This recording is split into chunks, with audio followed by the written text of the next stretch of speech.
Olá, meu nome é César, eu sou psicólogo, eu trabalho há 12 anos na Petrobras Distribuidora, sou empregado, né? Eu passei no concurso de 2004 e eu tenho uma trajetória anterior, né, à Petrobras, na área da saúde, trabalhei no Hospital Sara, tive consultório particular, enfim. Mas eu estou aqui para falar um pouco, né, de um dos aspectos com os quais eu tenho trabalhado ultimamente, né, que eu trabalho atualmente numa gerência de ambiência e desenvolvimento de líderes. E o nosso objeto de conversação aqui vai ser justamente a questão do clima organizacional. Bom, eu disse que trabalhava numa gerência de ambiência e vou falar sobre clima, né? Eu acho importante falar um pouco do porquê disso, né? Existem vários instrumentos, várias estratégias, né, de monitoramento, de percepção dos empregados em relação aos aspectos corporativos, em relação a dimensões organizacionais que são usados, né, justamente para o aperfeiçoamento da corporação, né? E quando eu falo de aperfeiçoamento da corporação, eu estou dizendo tanto para favorecer o alinhamento dos empregados, para efetivar, né, que a cultura seja transmutada em comportamentos cotidianos, né? E a literatura traz vários desses instrumentos. Então a gente tem as pesquisas de satisfação, as pesquisas de clima, pesquisas de ambiência e pesquisas de engajamento. Há uma série de correntes teóricas diferentes que abordam esse tema, né? De forma geral, né, a questão da ambiência organizacional é atravessada de forma mais contundente pela cultura, tá? Enquanto que alguns autores colocam que clima está mais referido a um retrato do momento, né? Mas para os nossos efeitos aqui, e de acordo com a literatura hegemônica sobre o tema, nós vamos tratar de clima, né, da mesma forma como a gente trata de ambiência, já que, segundo os autores, né, que hegemonicamente têm embasado essa matéria, esses dois termos são praticamente sinônimos. E só para já abordar um outro aspecto, eu falei sobre pesquisa de engajamento.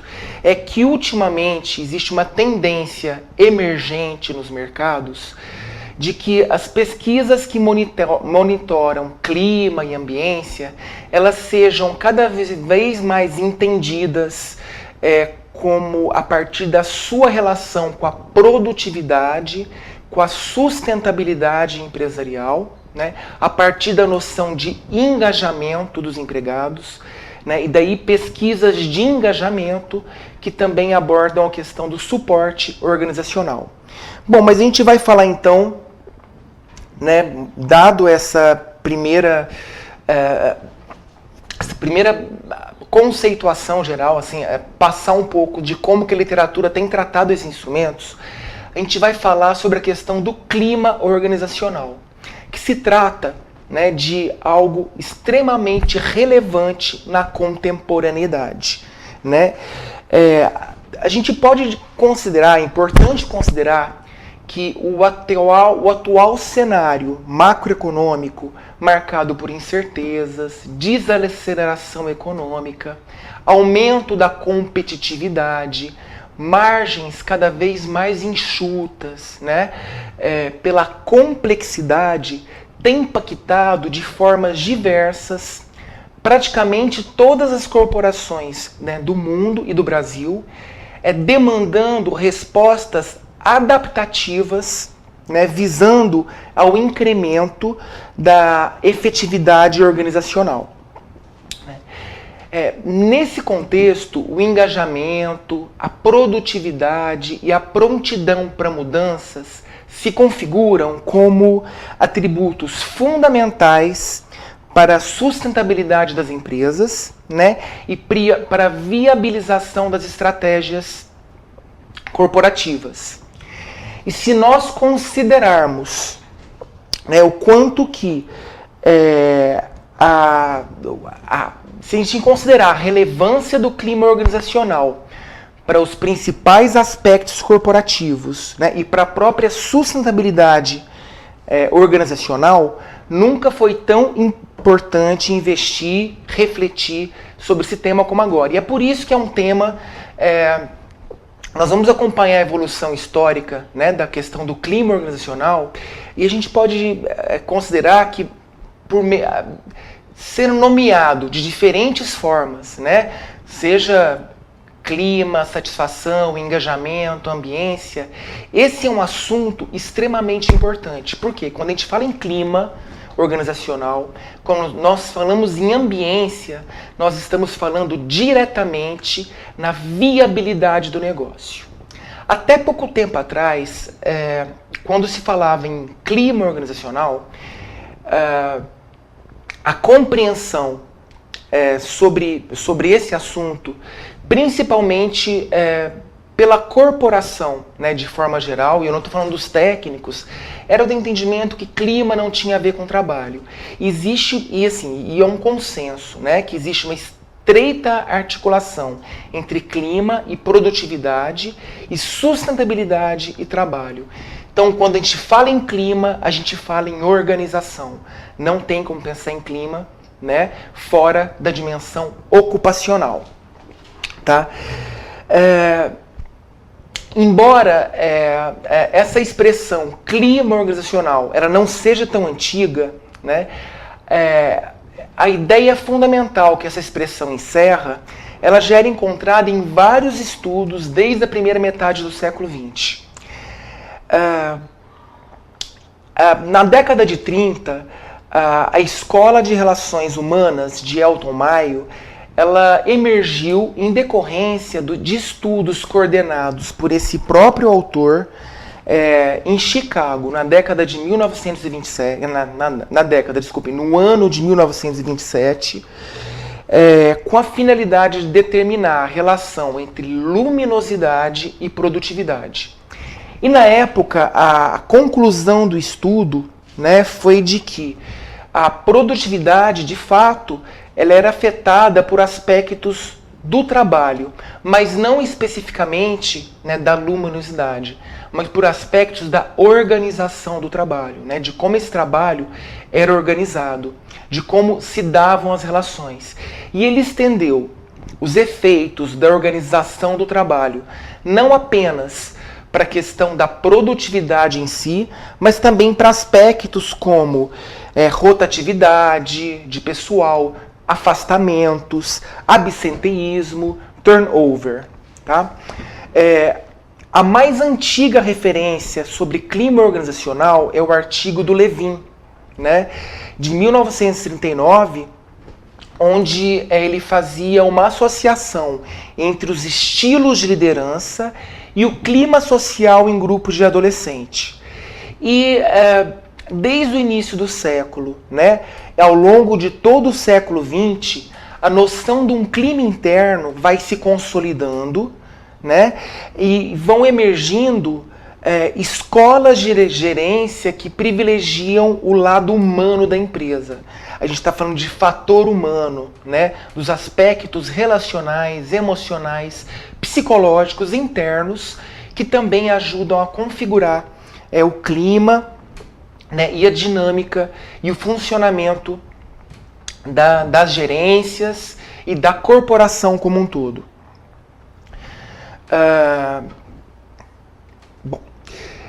Então, vai ganhando força a noção de que o nível de produção, né, o nível de produtividade e a qualidade do trabalho estavam relacionados não apenas com os aspectos tangíveis ambientais, mas também com conteúdos de natureza psicossocial, né? Então a gente fala das expectativas, nós falamos das percepções, do nível de integração, da comunicação entre equipes, gestores, nas lideranças e também dos aspectos emocionais envolvidos em toda a relação do homem com o trabalho, na forma como ele se vincula com o trabalho e com tudo que se compreende e que faz parte dessa dimensão ocupacional.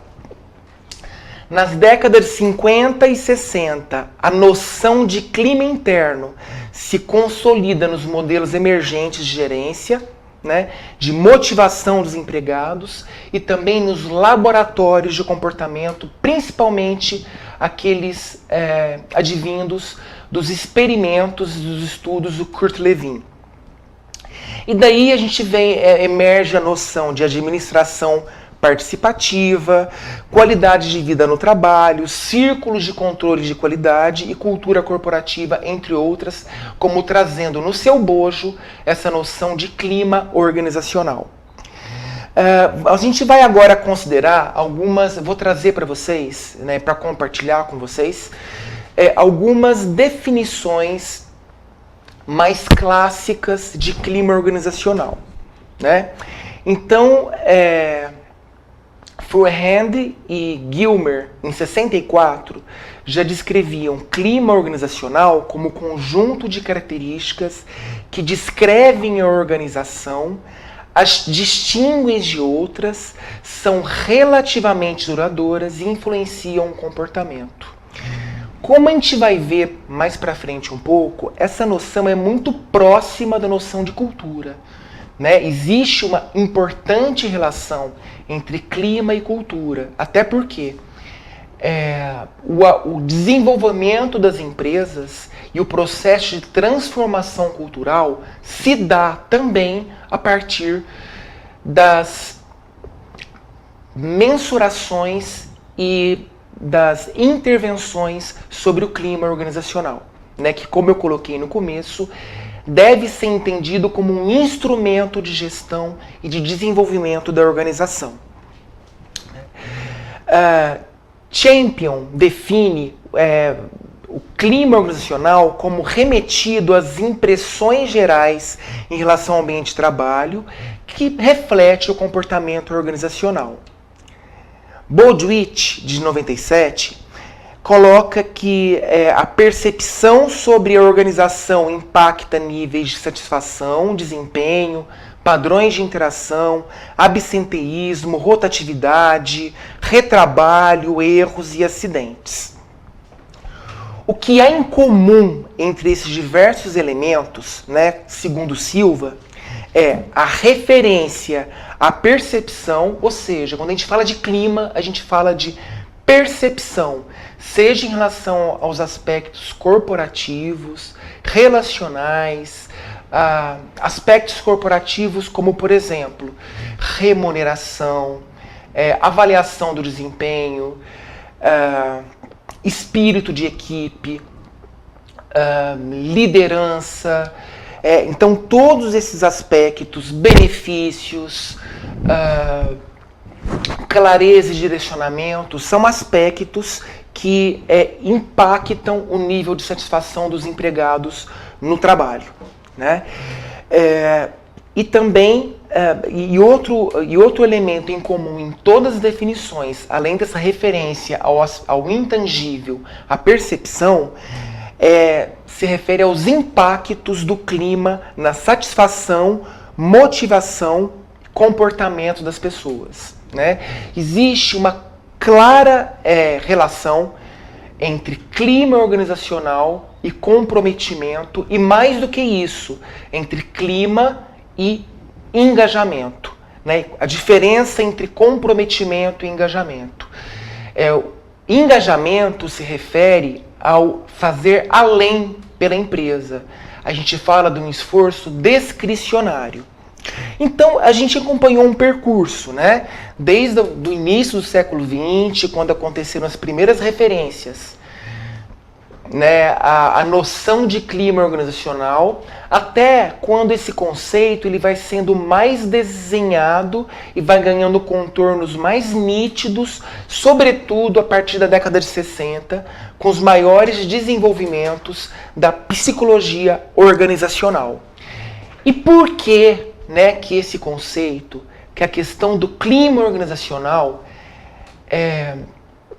saltou da literatura e de estudos pioneiros para praticamente todas as organizações e as grandes corporações de trabalho no Brasil, né, e no mundo.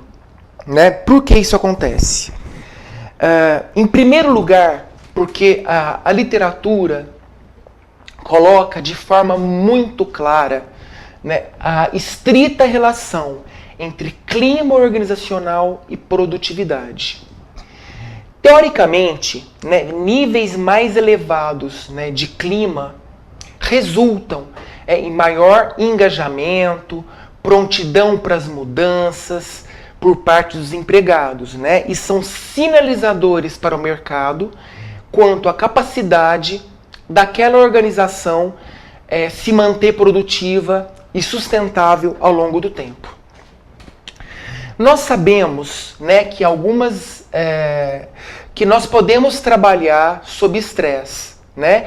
E existem empresas, inclusive, que manipulam estresse, né, de forma a manter um nível ótimo, vamos colocar assim, ótimo entre aspas, de estresse no trabalho, que reverta numa produtividade. Mas nós sabemos que nesse caso a produtividade ela não vai ser sustentável. Né? Então são empresas que têm normalmente uma alta rotatividade, né? Ou empresas em que esse nível de estresse, né, para manter a produtividade acabam revertendo e impactando inclusive na saúde, né, dos empregados ou dos funcionários ou dos colaboradores, de forma que eles acabam sendo afastados e quando voltam normalmente eles não conseguem manter o mesmo nível de produção. Se nós pensarmos em algumas empresas com características estatais ou públicas, como por exemplo o TRF, né, é importante considerar que são empresas, né, que planejam admissões. Desculpem, gente, são empresas com turnover bastante baixo, né, em que as admissões são planejadas para garantir que os empregados tenham a possibilidade de manutenção da carreira na corporação.